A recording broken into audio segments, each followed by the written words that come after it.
Fala galera, é o seguinte, hein? Vídeo de hoje é polêmico. O vilão que nunca foi derrotado. Véi, isso aqui é um tema que pra mim até hoje tá em aberto. Muito legal ver esse vídeo aqui, porque a gente vai trazer de volta esse debate. Porque é o seguinte, o Sasori, ele deixou matarem ele? Ele mesmo se automatou? A Sakura foi essencial na luta? A Sakura foi inútil? Tá ligado? É muitas questões. Até hoje, pra mim, tá em aberto o que de fato rolou ali no fim daquela luta. Se foi o Sasori que deixou, se ele não deixou, tá ligado? E esse vídeo aqui do canal Quadro em Branco vai falar um pouco sobre isso, vai falar um pouco sobre esse caso, que é um tanto quanto polêmico. Então, sem mais enrolação, bora ver essa parada. Deidara são os primeiros... Calma aí, vamos voltando agora.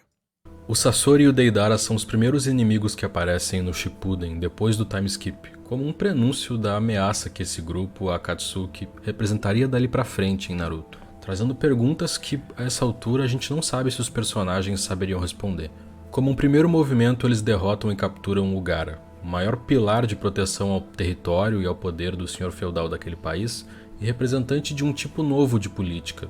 Só daí já dava pra ver que os caras iam ser casca grossa, hein? Do fim das guerras, uma perspectiva diferente, mais humana sobre qual é o papel do shinobi lá. É por causa da vulnerabilidade e da vergonha causada por esse ataque que os representantes de tendências políticas da geração passada do país voltam a se posicionar com mais força, afirmando que o mais urgente a ser feito era escolher uma nova liderança de forma a diminuir a vulnerabilidade em relação aos países vizinhos. Quem seria essa nova liderança pra Vila da Areia? Pra mim é Temari, mano.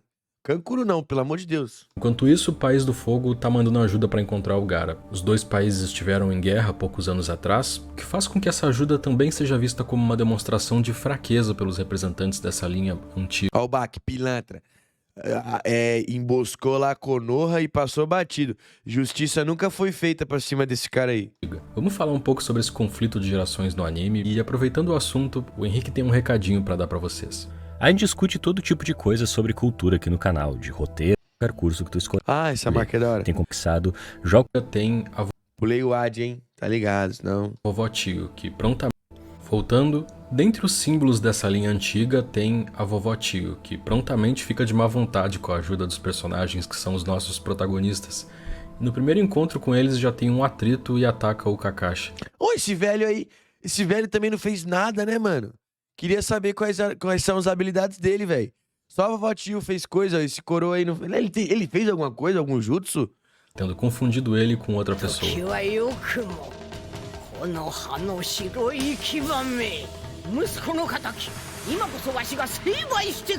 O homem ao qual ela se refere, na verdade, era o pai do Kakashi, que mais tarde a gente descobre ter matado os pais do neto dela durante a guerra alguns anos atrás.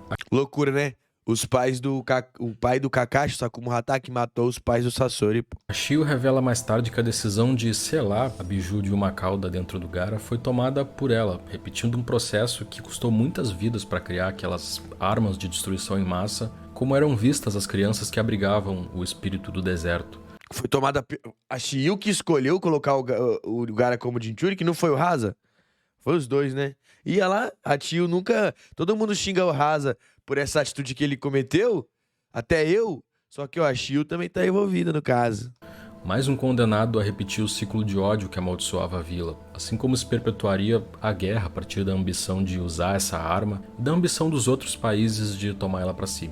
Apesar disso, o Gaara se nega a reproduzir a maldição e conduzir as coisas para outro caminho até o aparecimento da Akatsuki. A Shio, apesar da idade, decide ajudar eles a ir atrás do Gaara, em parte por causa da ferida no orgulho que aquele auxílio do País do Fogo representa para ela, pela vontade de resolver esse problema interno independentemente deles, também pelo fato de um dos responsáveis por esse problema, o Sasori, ser o neto dela, herança viva dos erros cometidos pela geração passada. O Sasori tinha sido uma vítima do tempo de guerra que eles viviam. Como várias outras crianças da vila, os dois pais foram mortos em combate contra o País do Fogo.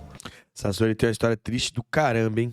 Como um gesto de tentar consolar e distrair a cabeça do menino, apático desde a perda dos pais, a Shio introduz ele à arte das marionetes, os fios de chakra que saem das mãos e dão vida e movimento aos bonecos. Como uma veterana do uso dessa arte como arma, ela ensina e dá acesso a ele ao depósito para o qual iam as marionetes em desuso na vila.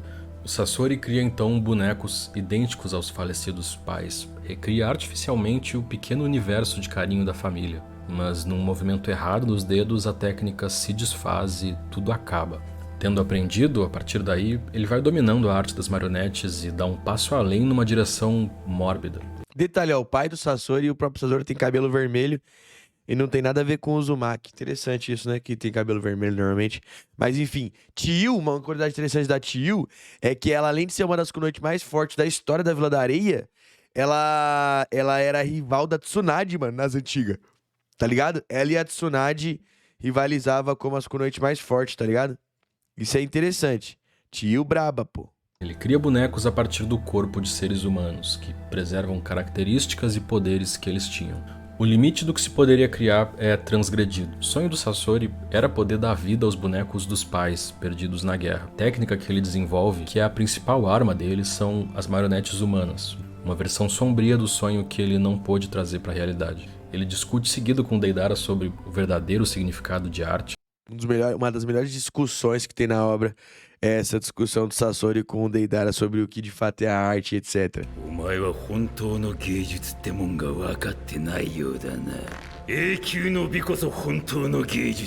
Se pro Deidara é a efemeridade, para ele é o eterno, algo que vai se preservar para sempre, algo que não pode ser tirado dele. A guerra acaba, são tempos de paz, a vila tem um líder popular que traz estabilidade, tido como um grande pai para as pessoas, e o Sasori, tendo o direito a superar a guerra negado pela solidão, sendo condenado a ter essa ferida aberta pela guerra que foi travada pela decisão dos antigos, se vinga da vila, sequestra esse sonho coletivo, assim como o sonho foi tirado dele. Ele cria uma marionete humana a partir do Kazekage, eternizado no auge, símbolo mórbido do que foi tirado dele no passado. A possibilidade de Ugara ser diferente, de representar um novo tipo de liderança e ser roubado da vila tal qual o terceiro Kazekage, é o drama que os personagens herdam entrando na maioridade do Shippuden. Salvar Ugara implica fazer esse confronto dos ideais com a realidade, do mundo que eles querem proteger com as pessoas que foram deixadas de fora dele até agora. Vale citar também aí, ó, que os Kazekage da Vila da Areia é os líderes que mais foi feito de otário no mundo ninja, né, velho? Tipo assim, o terceiro Kazekage, acho que o segundo Kazekage foi raptado também e morreu emboscado. O terceiro foi raptado pelo próprio ninja da aldeia dele e virou uma marionete. O quarto morreu pelas costas por Orochimaru, tentando dar um golpe de estado em Konoha. O Gaara morreu pra Akatsuki. Caraca! Assim como o confronto da geração passada, os ideais deles com o mundo que eles criaram. Quando eles lutam, o Sasori se mostra essa figura que abandonou ao máximo a própria humanidade, se adaptou e se modificou para se adequar melhor ao mundo no qual ele foi criado. E o resultado é uma forma quase isenta de uma parte humana, orgânica. Vencer ele implicaria conseguir chegar até esse coração escondido por várias barreiras. Quando eles se encontram, inicialmente a Shio não reconhece o neto. E o Sasori caga, né, que é a avó dele, velho. Ele enfrenta ela e a Sakura dentro de uma marionete que não é o corpo verdadeiro dele. A Shio, por outro lado, tendo ficado sem opção em determinado ponto, cede à ideia de manipular a Sakura como um boneco, com todo o risco que isso traz junto. Uma postura totalmente frontal, de exposição máxima contra o adversário que até aí se mostra impassível e ainda esconde a verdadeira forma. Vale citar também, Sakura é muito casca-grossa, tá? Foi lá pra missão, lá pra salvar o Gaara, não teve tem relação nenhuma com o Gaara. Foi lá, aceitou a missão, bateu de frente, fez antídoto pra salvar o merda do Kankuro, foi pra treta com o Sasori, deu a vida, aceitou ser controlada pela Chiyu, e vocês ainda falam mal da Sakura. Não todo mundo, mas você que fala mal da Sakura, tem que tá vendo a história direita aí, porque a Sakura é braba. Todo respeito também. A Hinata não faz nada e é a princesinha. Eu fico bolado, já não vou ficar bolado não. Mas tipo assim, Hinata não faz nada e é a princesinha. Ai, Hinata é a princesinha. Sakura aí, dando a vida pelo Gaara, tá ligado? E a galera menospreza. Essa frontalidade que desarma o Sasori, que acaba precisando apelar à marionete mais forte, o sonho corrompido na forma do terceiro Kazekage. Enquanto a Shio usa as marionetes do pai e da mãe dele, criações do próprio Sasori.